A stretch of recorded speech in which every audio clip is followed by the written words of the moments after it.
everybody. And I'm delighted to be here with you. I must confess, I'm not an HR professional. I started, most of my life I've been in marketing, market research. But for the last 10 years, 80% of my time has been spent managing people. Because finally, in the final analysis, all leaders are HR people. All leaders are, manage people, and that's what makes for a great organization. Uh, I'm here today to speak to you about resilience. Resilience is the speed and the strength of our response to adversity. Uh, it's not a trait, it's a skill that can be built, and it's a skill that successful leaders have always had. It's just become more critical because in our VUCA world, I'm sure all of you have heard of the term VUCA, and quick quiz, what does VUCA stand for? Because I often forget. Can anybody tell me what VUCA VUCA stands for? Volatile, uncertain, yeah, complex and ambiguous, right? So I mean, it's a tough world, and it's nothing has brought the meaning of VUCA home to us as sharply as what has happened to us in the last 2 years. And one is the pandemic, of course, then the Ukraine war, and it seems as if the world is lurching from one black swan event to another. And in this, today no one is immune from global events, and sometimes it feels as if it's like, how do I manage? What is the playbook for thriving in circumstances that are changing constantly? I mean, did anybody predict? Nobody predicted any of these things, but did anybody predict what the impact of that would be on our talent? I mean, everybody's facing the great attrition, for instance.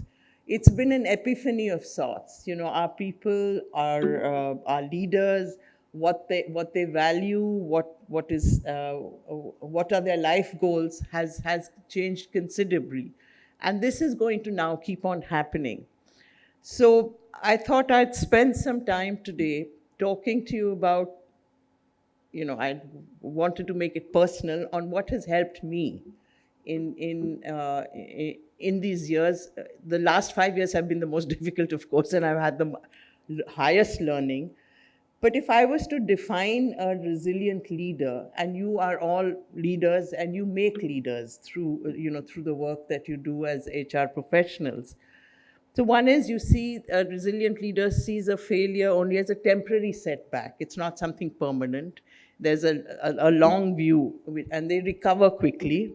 They maintain a positive attitude, a positive outlook to what they do.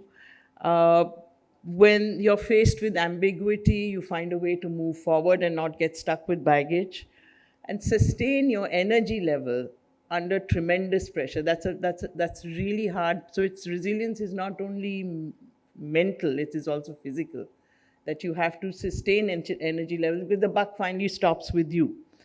And you communicate powerfully, because people like to know that someone's in charge. People like to know people forgive you vulnerability, but they don't forgive indecision.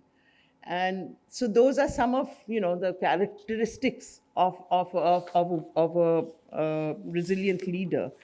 The best expression that I have found to describe what I have described just now was actually Sanjeev Mehta, who's the chairman and managing director of Hindustan Unilever, once said.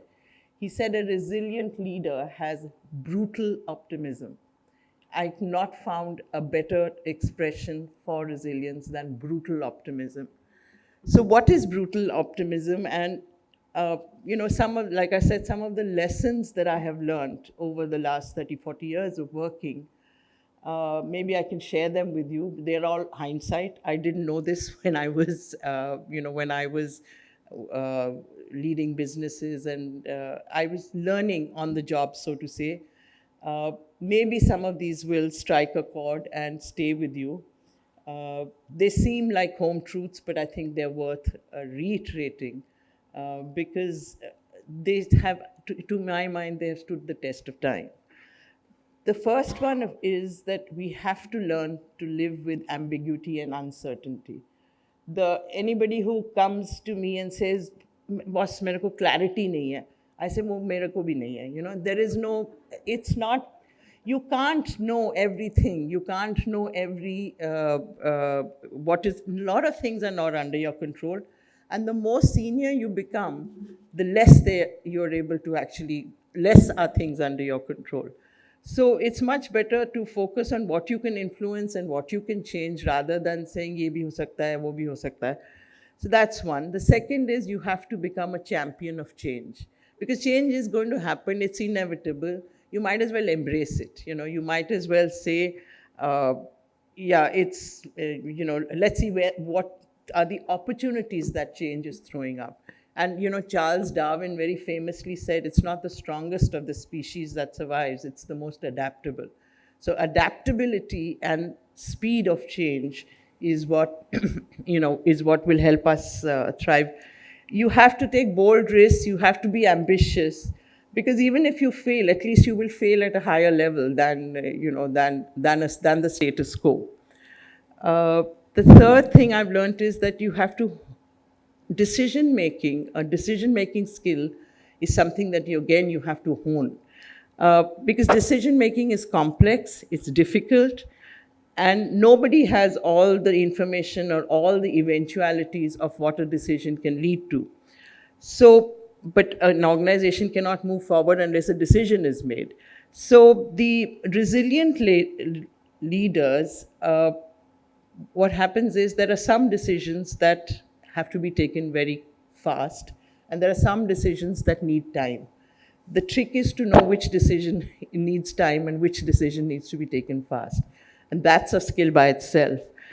The other thing you must remember is that people decisions are the most difficult to take. Everything else is tangible, objective. People decisions are not.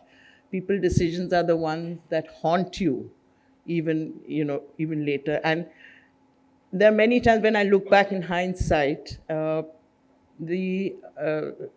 see that there were decisions, I wish there were people decisions that I had taken earlier, not faster, but earlier.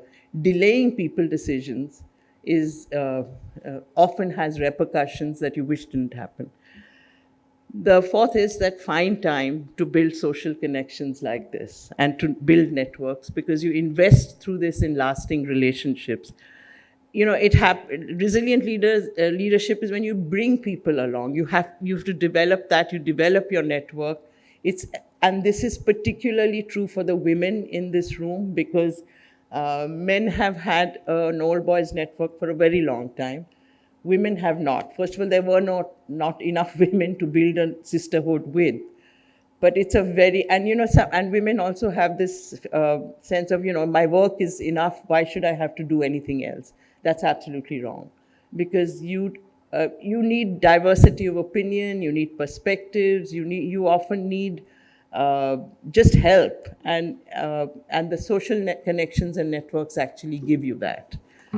The converse of this is find time for yourself, because you find time to spend with your family, with your friends, find time to travel, find time to pursue a personal passion or interest, find time to read, find time to, do things other than work. And so that 20 years from now, you're not disappointed by the things that you didn't do. No, work will always be there, and it is a very important part of our lives. You should enjoy it, but you must have time for yourself and family and friends.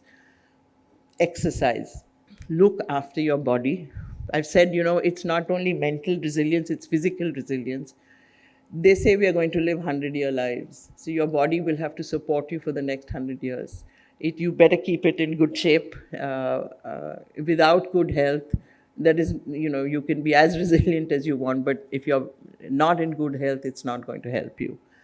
Challenge your assumptions. Ask others to challenge you, because it will help you to arrive at maybe a different decision. Ask for honest feedback. Be open. be receptive to feedback. Uh, Very important in my mind, especially for professionals, be a teacher.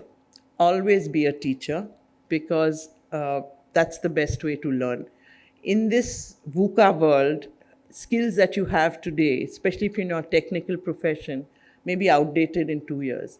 So you have to constantly learn, and the best way to learn is to teach. I don't necessarily, I mean, I'm not saying you should become school teachers or university professors. Those are very admirable professions. But I mean teaching in terms of teaching people around you. And just be a teacher, you will find that it enriches you in so many different ways. Recognize that a lot of what we have achieved, or you will achieve, or have achieved, is because of luck. You are lucky because you are born where you are born. You could have been born in, I don't know, Afghanistan. You could have been born in a family that could not afford to send you to school. You could have been born with a whole lot of other disadvantages. Recognize that luck plays a huge role. I know people say that if you're in the right time, etc., if you're in the right place, the right time can know. Sometimes it's just pure luck, and you will look back on your on your careers and recognize that which points luck played a role. Why I say this is because then it should teach you humility, because to say that it's not only because of what I have done, it is also what the universe has conspired to do for me, that I am where I am. And also it will teach you gratitude, and it will teach you that people who are not doing as well probably did not have the luck that you want. It's not that they are incompetent or couldn't manage what you have done. Build diversity of experience. Diversity, not necessarily by changing jobs constantly, but looking for different roles. And every time that I have moved out of my comfort zone, however hard it was, it has helped me. It has, so consciously move out of it will make you really resilient, because if you're starting from scratch in many things, it will teach you many more skills that you may not have built. And finally, your people, you are in the business of people, so you have great people skills.